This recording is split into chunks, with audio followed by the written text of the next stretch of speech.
saved my favorite Christmas movie for last. The Night Before Christmas again! No, actually, Klaus, which is also a Netflix original movie that came out in 2019.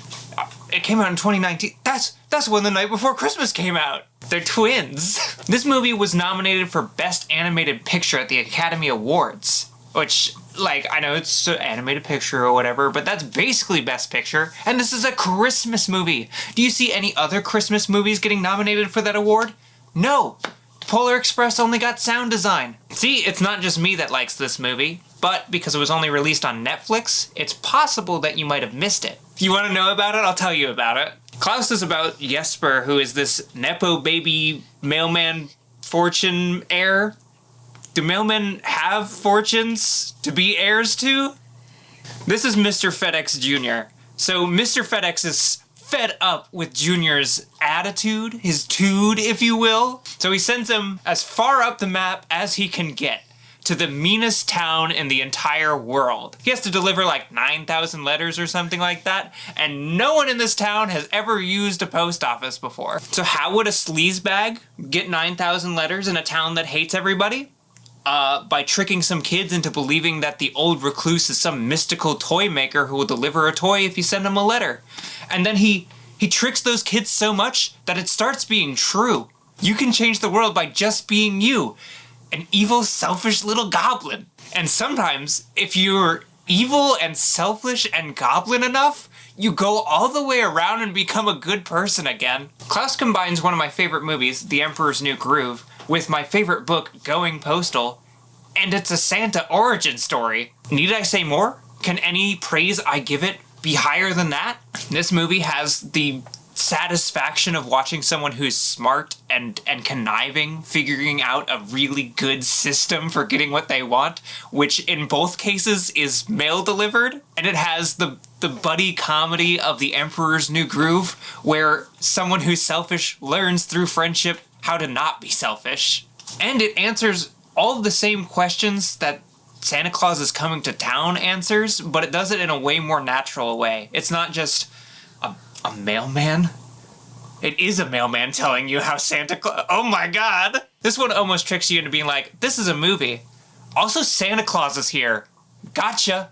It is a story about this mailman trying to get what he wants, becoming friends with this recluse, and them healing each other through their friendship. And along the way, creating the Santa Claus mythos. And it is so magical and satisfying watching not only the folklore, but also the creation of the folklore. Everything that they give you feels like such a natural conclusion and such like a real story. Nothing feels like a conceit. Even the flying reindeers. Like, somehow they made you go, yeah, that's probably where that came from, huh?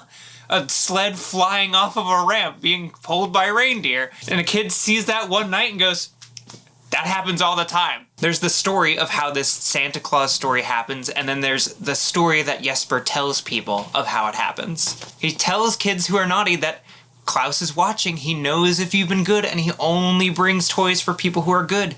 And then the community reacts and goes, oh, we better be good. And suddenly the community is coming together through this character and this legend that they create. That's what brings the community together, because they see the values that they want to have reflected in this story that Jesper's creating. Kids want to learn how to read and write so that they can send letters to Santa. They want to be good and help people out because it'll help them get gifts from Santa. And it repairs the crack in the town, and everybody realizes how much nicer things are and how we're not too different to get along. Our kids can play together. We can share our resources, we can give gifts to one another, and it's all thanks to the legend that is created. And this story is the legend of the legend, how the legend came to be. It is so heartwarming, funny, and I can't say enough, satisfying to watch this movie. Seeing how all the pieces fit together so perfectly. And of course, as I said, changing the world by just being yourself. Jesper goes in and the world changes him for the better and he changes the world for the better. It is a beautiful, beautiful movie. It has a selfish person redeemed like the Grinch. There's dramatic action in it like Die Hard. There's probably an explosion in it, right? Tells the story of Santa like Santa Claus is Coming to Town. It shows the folly of greed like Gremlins. It shows how helping your community also helps you like a wonderful life. It shows how true Christmas spirit can bring people together like Elf. It has complicated family relations like Happiest Season. Maybe that one's a stretch. It shows how someone who is mean at the start can change for the better by the end and invent Santa Claus, like Spirited. It is a passing down of a story like A Christmas Story. Santa Claus is in it like the Polar Express and leaves you with way fewer questions than that movie did. And it's on Netflix like the night before Christmas. This is the ultimate Christmas movie, and if you're looking for something to watch, make it this. Thanks for joining me. Bye. It's over. I'm done, I think. I guess my light is out of battery.